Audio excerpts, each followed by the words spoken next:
I told people that this game was going to be WWE Monday Night Raw.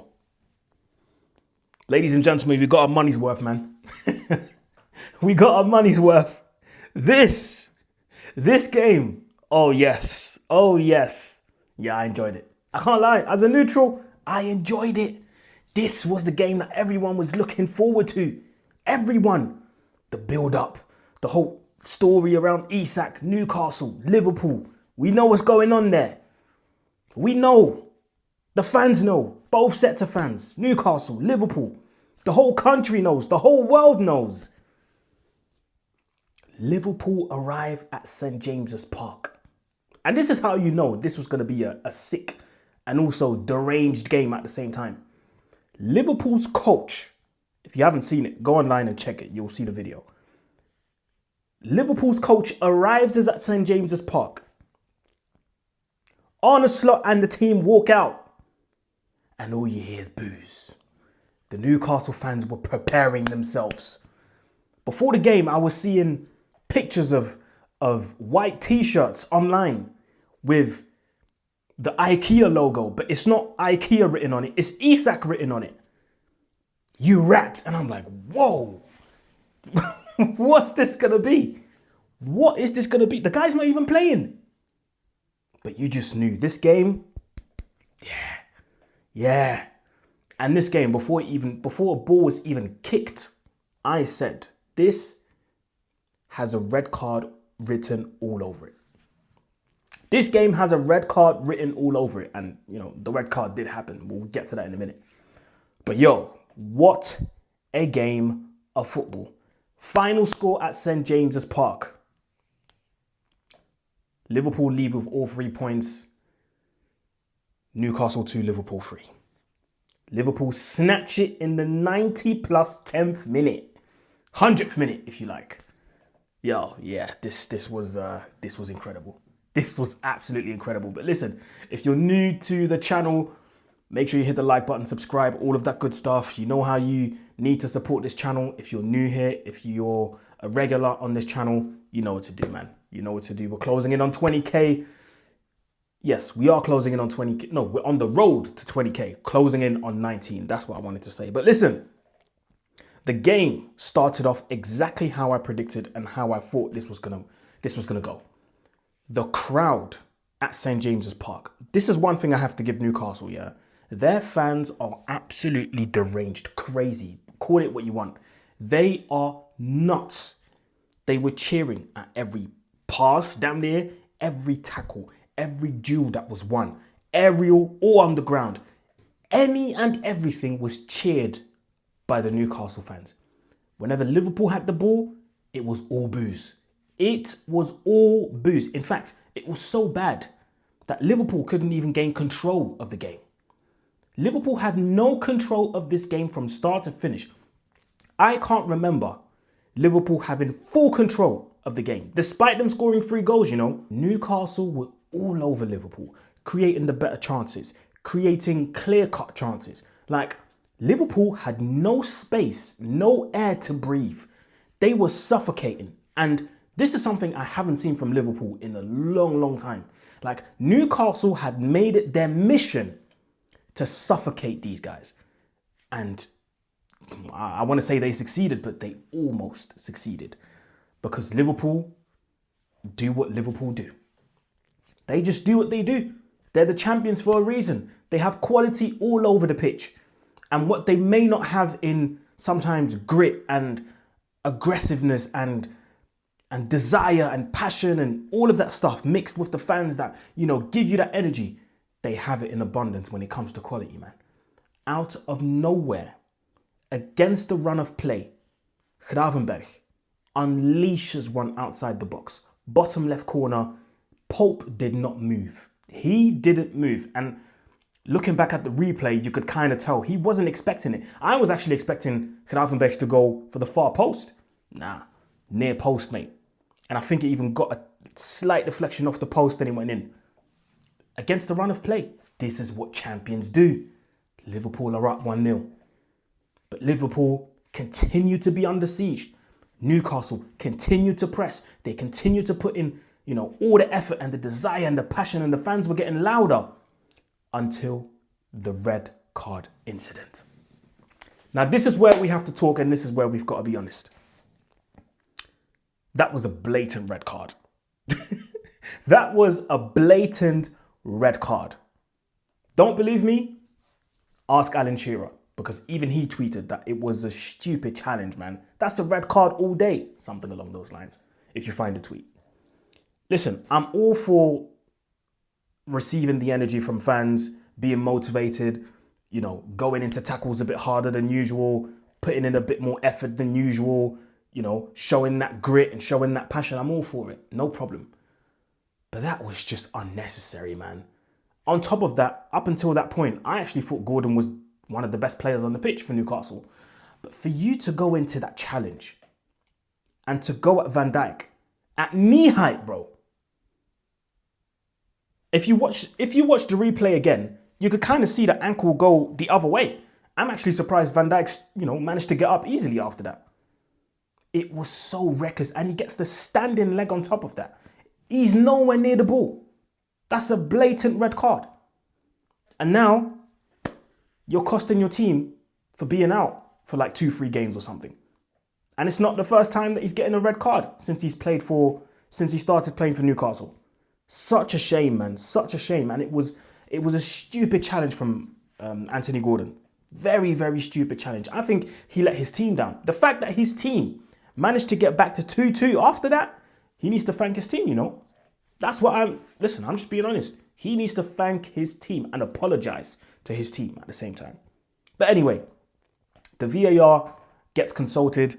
Referee gets sent to the screen. He has a look, comes back, gives the explanation. You know, nowadays he has to give it through the mic and everybody can hear it in the stadium. He explains why he's given the red card, and Anthony Gordon was off.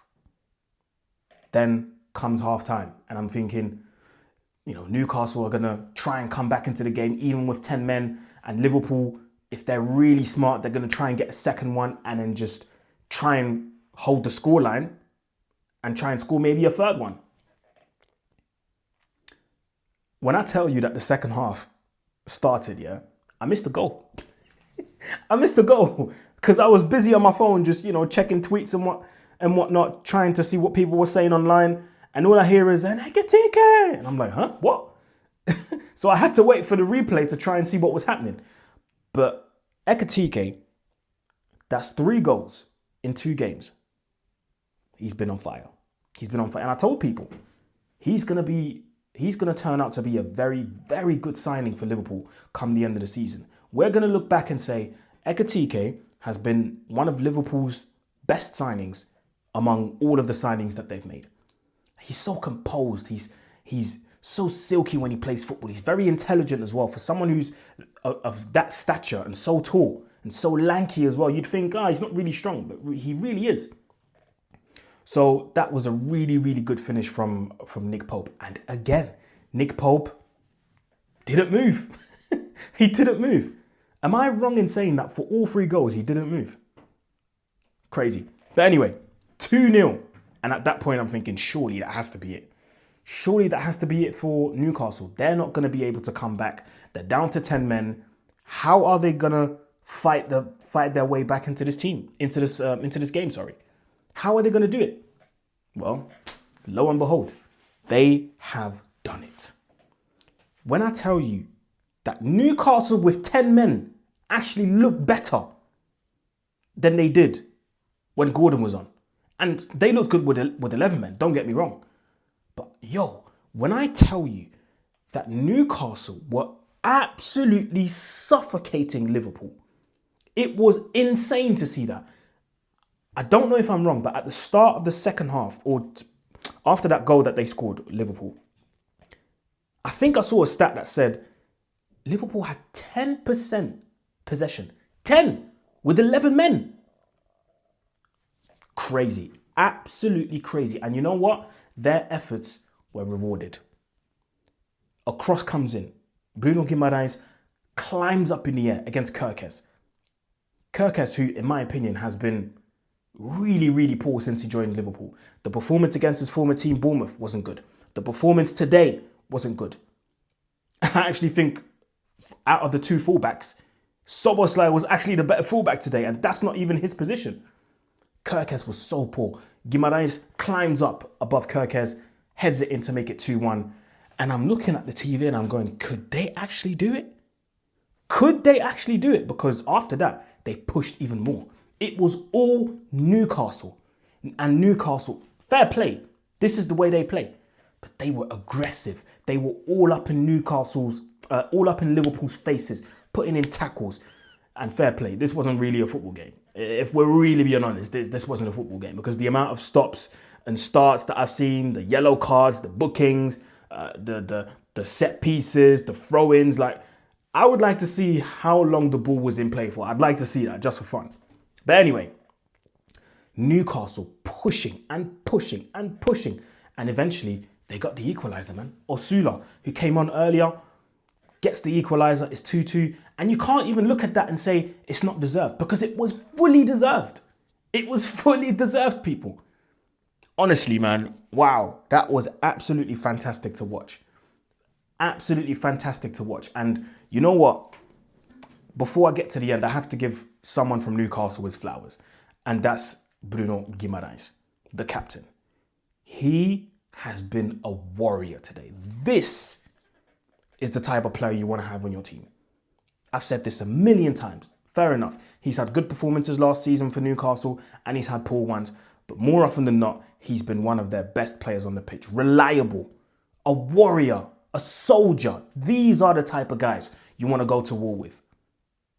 These are the type of guys you want to be relying on. These are the type of guys you want to be looking at when things go wrong. You look at him and he just nods and you go, all right, cool, we're in safe hands. Honestly, what a monster performance despite the loss.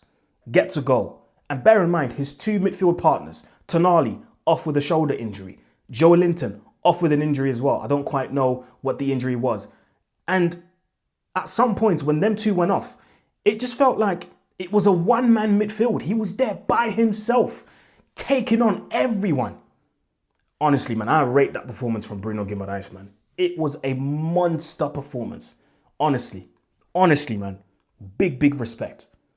And listen, I'm not trying to insinuate stuff, but, you know, Newcastle, you're soon going to have to tie this guy down to a new contract if you don't want to lose him, because he is so important to them. So important to Newcastle. The way they play, the way they think, their mentality. Captain material, man. Captain material. Wow, what a performance. But then, 11 minutes added onto the game. Rio and Guimarães. Am I pronouncing it correctly? Sorry, guys. I want to pronounce it correctly. There we go. 11 plus minutes added onto the game. Rio and Guimarães had come on earlier into the game. And you know one thing that I really liked about Rio when he came on, and Thierry Henry said the same thing in the post-match analysis that I just watched before I filmed this. As soon as he got the ball, he had one thing on his mind, and that was, yeah, you. All right, cool, 1v1. Bang, let me go.